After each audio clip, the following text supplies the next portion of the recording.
जंगली कैदियों ने कैद खाने में नंगा नाच मचा दिया था जब उनको जिंदगी में पहली बार ज्योमेट्री बॉक्स मिला। इनको समझ नहीं आया कि इसका करना क्या है। उसमें से प्रकार निकाल के बोतल के ढक्कन में छेद कर रहे हैं, फिर उसके अंदर से पानी पी रहे हैं। आधे बच्चों को पल्ले ही नहीं पड़ रहा है कि ये दो मुंह वाले प्रकार का करना क्या है, तो वो बैठ के उसकी स्ट्रेचिंग खोल रहे हैं।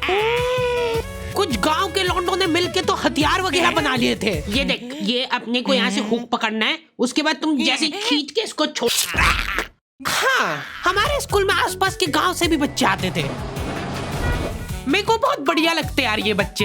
इनको तुम इनके बैग से ही पहचान सकते हो कि ये तो गांव से, क्योंकि इनके बैग की सबसे आगे वाली जेब में से हमेशा तेल टपकता रहता है। ये लोग लंच के नाम पे एक अचार की चीर और 3 पराठे भर के लाते थे स्टील के डब्बे में, जो रोज लीक कर रहा है। और ये लोग रोज अचार कैसे खा ले रहे हैं। ये लोग स्कूल की बस में ही आते थे, जिसका ड्राइवर था अब्दुल और कंडक्टर रफीक। अब्दुल और रफीक मिलके बसें ड्रिफ्ट करवा देते थे। जान दो, चलो उतर जाओ, आ गया स्कूल। रफीक की स्पेशलिटी थी कि जहाँ से बस निकल ही नहीं सकती वहाँ से भी निकलवा देता था। हाँ, आंदो आएगी, निकलेगी। इतनी जगह में तो 4 बसें पार्क हो जाएंगी। हाँ, जान दो। बस। अब्दुल और रफीक बहुत डेडिकेशन के साथ काम करते थे। बारिश में गांव में बाढ़ आ गई है। गांव वाले बेचारे घर से बाहर नहीं निकल पा रहे हैं। बच्चों ने स्कूल की ड्रेस पहनी थी, वो वापस से खोल दी कि ऐसे मौसम में तो कहाँ ही जा पा रहे स्कूल। इधर अब्दुल और रफीक बस लेके आ गए बाढ़ में। आराम से निकलेगी, आराम से। चलने दो। इतनी मेहनत करके जब ये सब स्कूल पहुंच रहे तो पता चल रहा है कि बाढ़ के कारण स्कूल ही बंद है। मेरे को बहुत पसंद है ये बच्चे, क्योंकि ये पढ़ाई को ज्यादा सीरियसली लेते ही नहीं है। ये लोग सारे सब्जेक्ट की एक ही कॉपी बना रहे हैं। टीचर ने कवर चढ़ाने का बोला तो न्यूज़पेपर में लपेट के लिए आ रहे कॉपी को। ये लो, चाय के कप के निशान दिख रहे यार उस पे। बेटा पेपर तो ढंग का लपेट के लाते। 120 पन्ने की कॉपी में 5 पार्टीशन कर रखे इन्होंने अलग अलग सब्जेक्ट के, और उसमें भी छोटा लिख रहे ताकि कॉपी नहीं भराए। और ऐसा नहीं है कि इनके पास पैसे नहीं है कॉपी लाने के। इनके गांव में इनकी इतनी जमीन है ना कि ये लोग जमीन बेच के अक्खा स्कूल खरीद सकते हैं। वो अलग बात है कि इनको इनकी जमीन का हिस्सा अभी तक मिला नहीं है, क्योंकि चाचा और पापा के बीच में घनघोर मनमुटाव है। दोनों को ऐसा लगता है कि इसने मेरे को धोखा दिया है। धोखेबाज, साथ में मत बोल। देख, मैं यहाँ पे फालतू बात करने नहीं आया हूँ। बात एकदम क्लियर है, मेरे को मिलनी चाहिए पूरी प्रॉपर्टी। अच्छा ठीक है, सबसे पहले तो तू औकात में रहे। तू रहे औकात में। अरे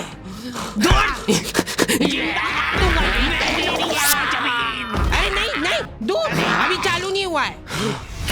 इनकी बहन दोनों भाइयों का समझौता करने के लिए रेफरी बनी है। एक दूसरे को माँ बहन की गालियां देने के बाद वहीं पे उनको सॉरी बोल दे रहे हैं। सॉरी, क्योंकि दोनों के रिश्ते सेम ही पड़ते हैं।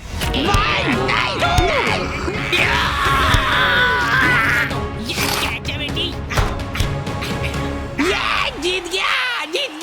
ये देख कोर्ट कचहरी में मिलेंगे अब। तो अभी तक वो केस चल रहा है और वो चलता ही रहेगा जब तक पापा या चाचा में से कोई मर नहीं जाता। हमारी क्लास के बच्चे बहुत बतौकड़े थे। इनके मुंह का थूक खत्म हो जाता था बोल के। अरे देखो, मैंने व्हाट्सएप स्टेटस डाला था उसका हाथ पकड़ के। अब उसको ऐसा लगा कि मेरा स्टेटस सबको दिखता है, पर मैंने सेटिंग्स में जाके स्टेटस सिर्फ उसको विजिबल कर रखा था। लॉन्डो से कुछ भी शेयर करना बहुत रिस्की काम होता है। मेरे को तो अच्छी लगती है यार कंचन। तुमने सिर्फ बोला है कि ये अच्छी लगती है, इधर लॉन्डो ने अफवाह फैलानी चालू कर दी। सर, उसको आंख उठा के मत देखना, भाई की बंदी है। जब भी वो पास से निकल रही है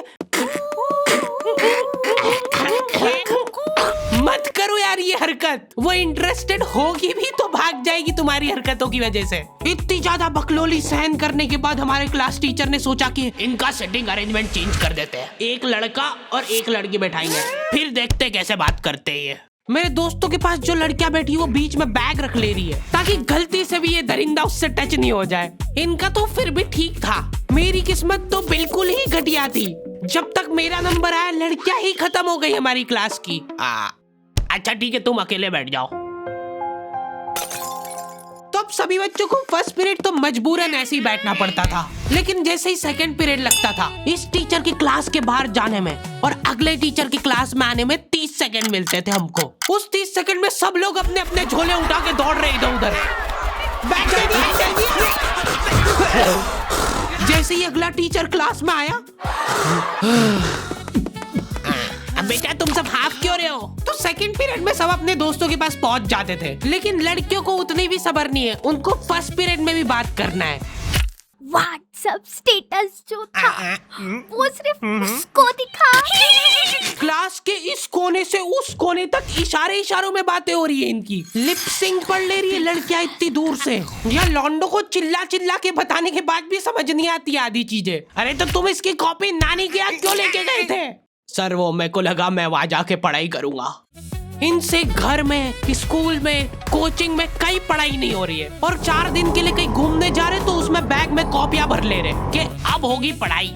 वो भी दूसरे की कॉपी मांग के ले जा रहे हैं। वहां जाके सिर्फ कॉपी निकाल के सामने रख दी सबके, ताकि नानी के घर पे तुम्हारा एकदम रोला जम जाए कि लड़का दुनिया इधर से उधर हो जाए पर पढ़ाई नहीं छोड़ता है। लड़का दूसरे की कॉपी मांग के लाया है अपनी कॉपी कंप्लीट करने के लिए, जबकि स्कूल डेली जा रहा है अपना लड़का, फिर भी कॉपी इनकम्प्लीट रह जा रही है। और बात ये कि वहां जाके भी इनसे कॉपी कंप्लीट हुई नहीं है, उल्टा हुआ निकाल के रख दी थी और भूल के आ गए कॉपी। और तुम्हारी लीव तो 3 दिन की थी, तुम 5 दिन बाद क्यों आए मुंह उठा के?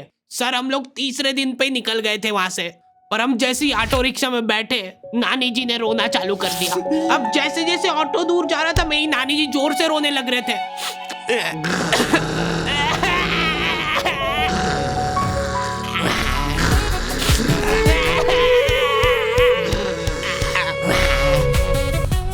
एक पूरा दिन तो इसमें हो गया सर हमारा।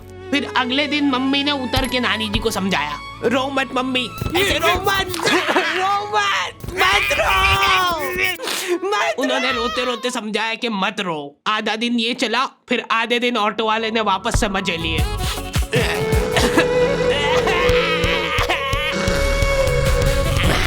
हाँ बहुत हरामखोर टाइप बच्चे आते थे हमारे स्कूल में। हमारी क्लास के कुछ बच्चों को जने क्या चुल मची कि स्कूल में फोन ले जाते हैं और वॉशरूम में जाके वो फोन में गाने चला के झुंड बना के नाच रहे हैं।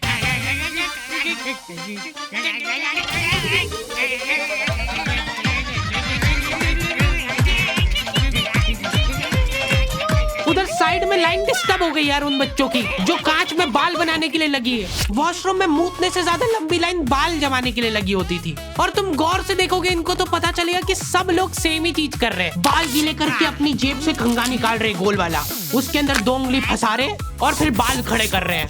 और बाहर निकलते से सारे टीचरों ने घेर रखा है इनको, क्योंकि इतनी जोर जोर से गाने बजा के नाच रहे थे ये लोग। किसके पास है फोन जल्दी से बता दो। मैम ऐसा कुछ नहीं, हम तो मुंह से गा रहे थे, किसी से भी पूछ। मैम इसके पास ही है फोन, हमको छोड़ दो, हम तो सिर्फ बाल जमा रहे थे। तुम कुछ कांड करते हुए पकड़ा जाते हो तो तुम्हारा दिमाग चलना ही बंद हो जाता है एकदम। इनसे पूछ रहे कि बता बेटा क्यों लाए तुम स्कूल में फोन? मैम वो यूट्यूब से पढ़ाई करने के लिए। स्कूल में? हाँ, हमारे स्कूल में सबसे बड़ी टॉप की सजा होती थी सस्पेंड करना, और मेरे को पता नहीं क्यों बहुत बढ़िया लगती थी ये सजा। ना तुमको स्कूल वालों को लीव लिख के देना है, ना स्कूल वाले तुमसे पूछेंगे कि तुम कहाँ गए थे। रिटायरमेंट वाली लाइफ जी रहे हो तुम स्कूल में। उसके मम्मी पापा को बुला के वो फोन भी दे दिया और उसको सस्पेंड कर दिया। अब वो बच्चा घर पे बैठ के आराम से फोन चलाता है और अपना जीवन खुशी खुशी बिताता है। उसके घर में सिर्फ 2 ही रिटायर्ड लोग हैं, एक उसके दादाजी और दूसरा वो।